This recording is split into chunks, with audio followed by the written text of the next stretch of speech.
friends, Clayton here. I believe we're on episode 48. I am in some creek, I forget the name of it. I can figure it out, but that's okay. Mill Creek, maybe? I think this is the Mill Creek Trail. So, last time we talked about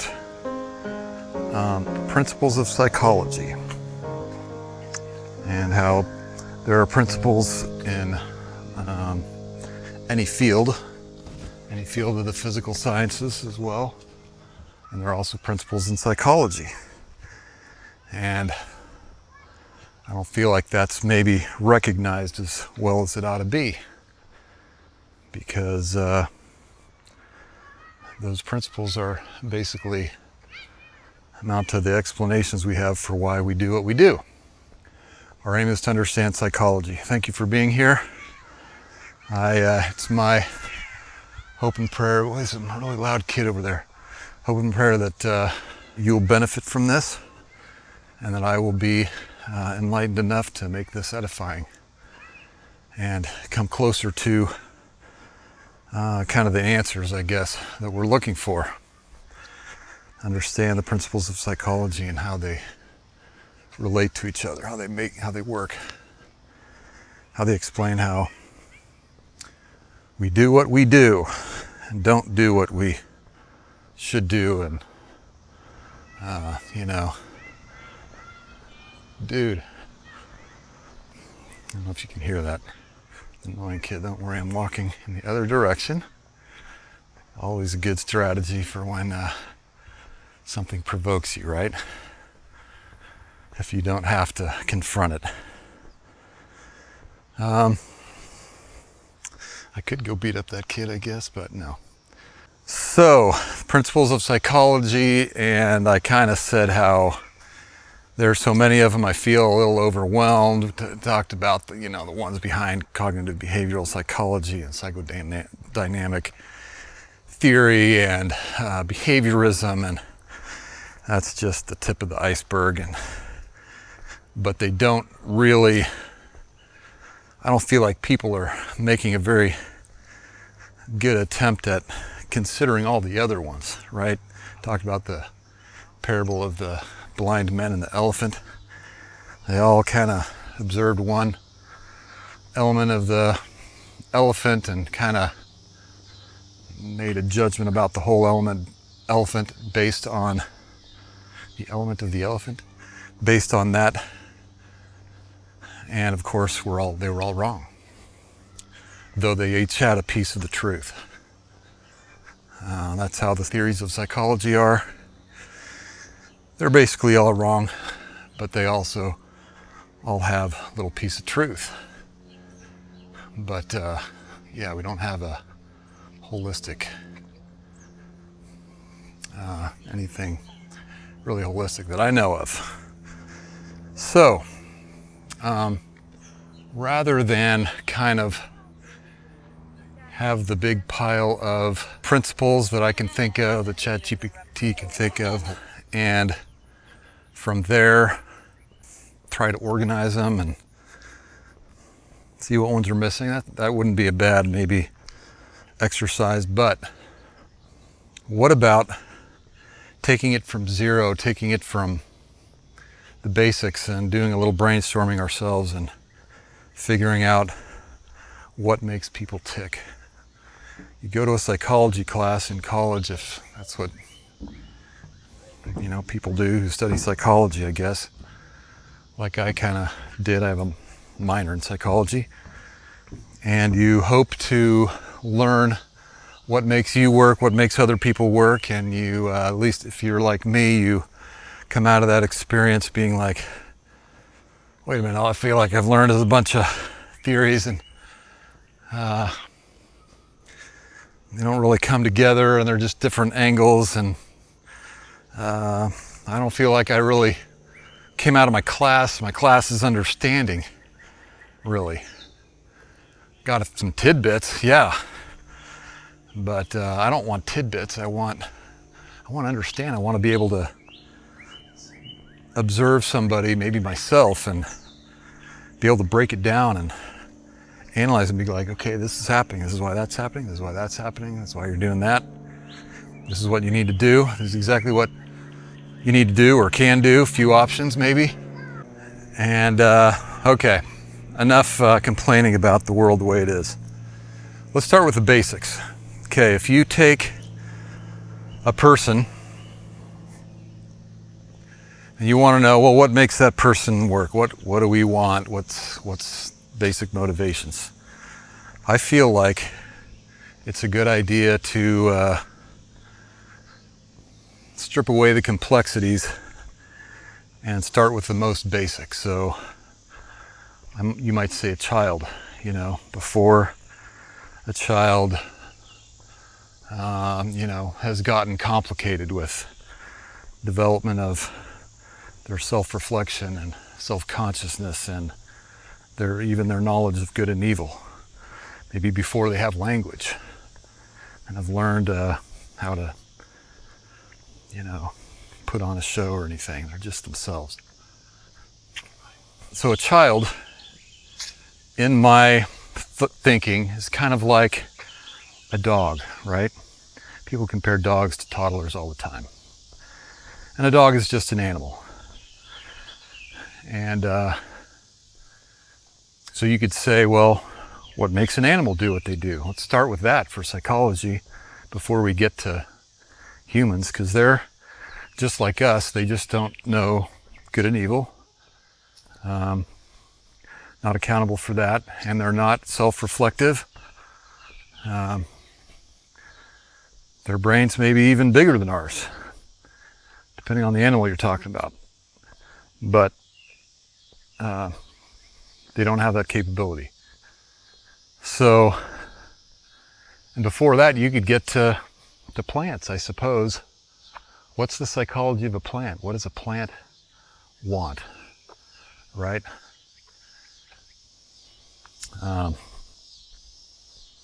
So we're going to brainstorm here a little bit. I hope like I said, I pray that that this will be an edifying little discussion. Plant wants to grow, wants to thrive, wants to be, it wants to have joy in its own sphere, does it not? We can be kind to plants. We can have a love for plants. We don't have to, you know, kill them unnecessarily. They're living beings. They have spirits. And, you know, I don't know a lot about that. I don't know who does, but they do. And I guess there's the whole fungi kingdom, which isn't plants or animals, its own kingdom. But so maybe stepping up to the animal kingdom.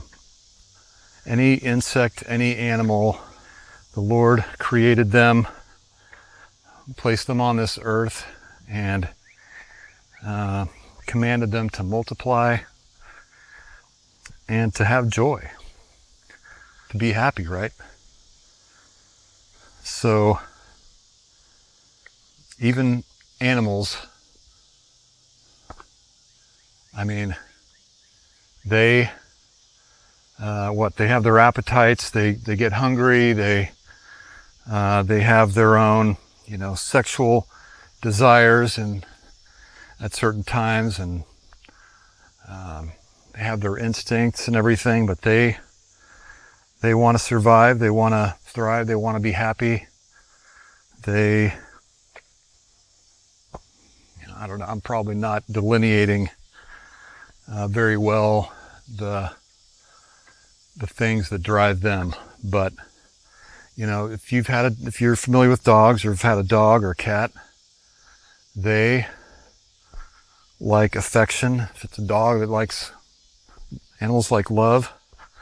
I think they can love us, and they like positive attention, maybe a less defined way to say it.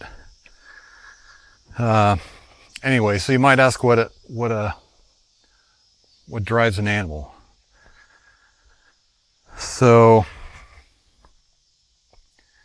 When we are children, we are kind of like a dog, right?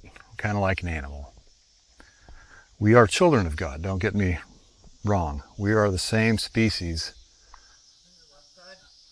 as God. And we have the potential, all the potential that God has. So I don't want to say, suggest that we are on the same level of animals. It's totally different. We're gods. But we haven't achieved godhood yet. We have that potential though. But we have the ability to know good from evil and be self-reflective. So when we're children, I've always wondered, those are cicadas, sorry about the noise if it's objectionable.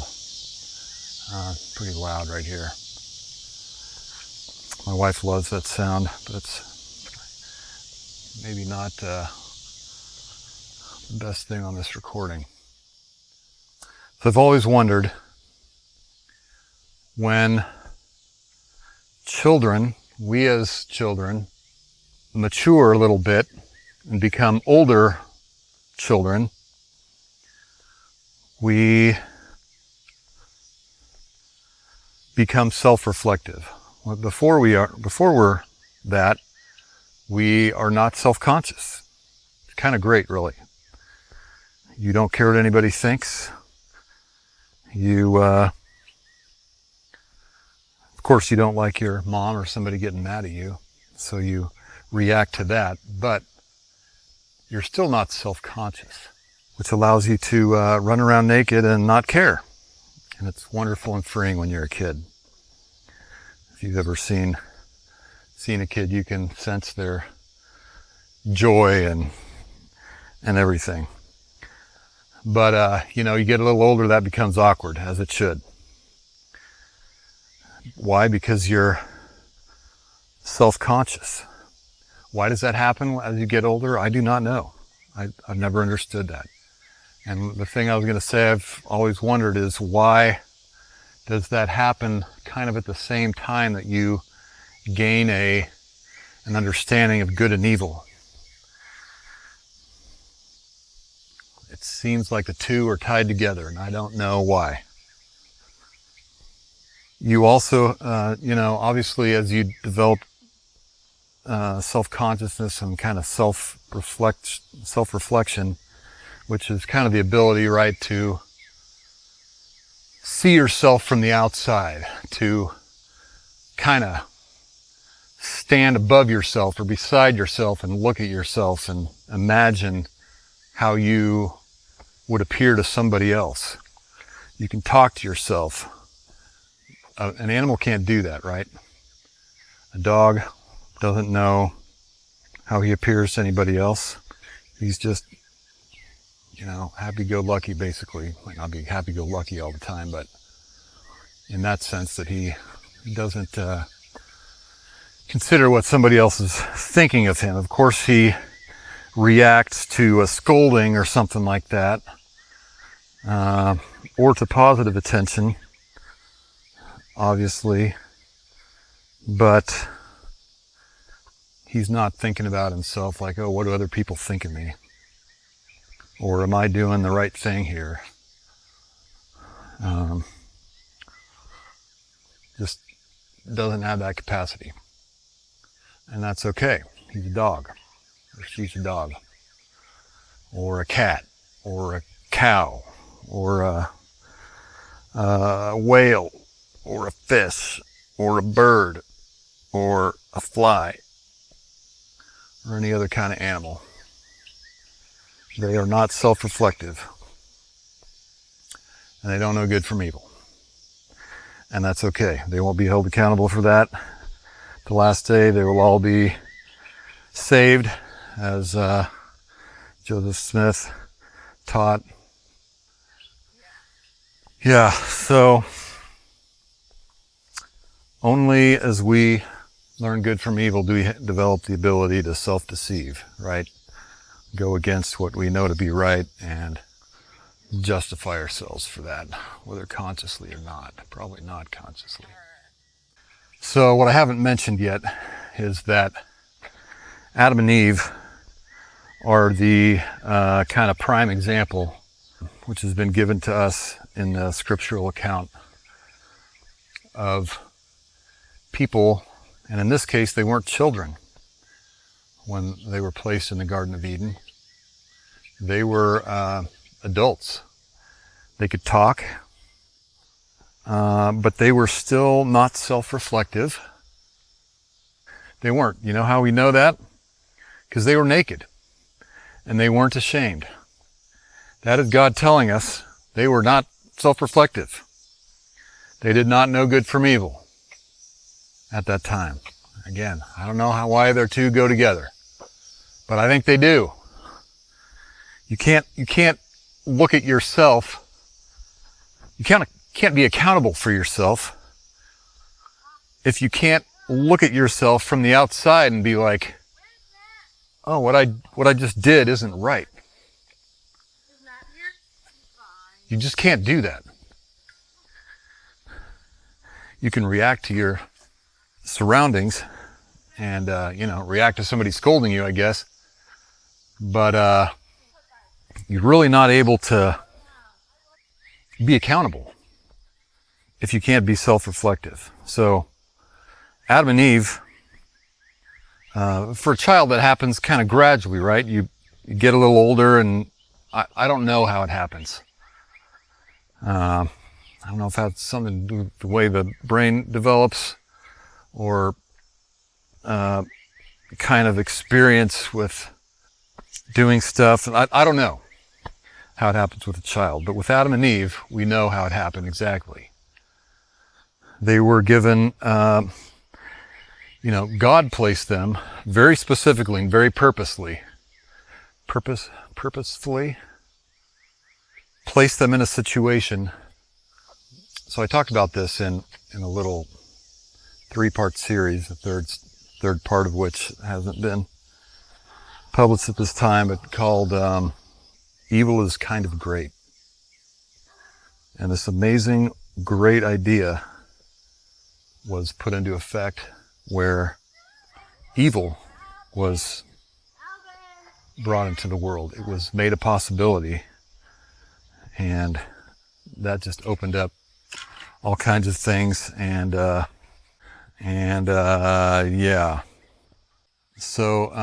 evil was actually a great addition to the plan, a great part of the plan. It wasn't an addition, it was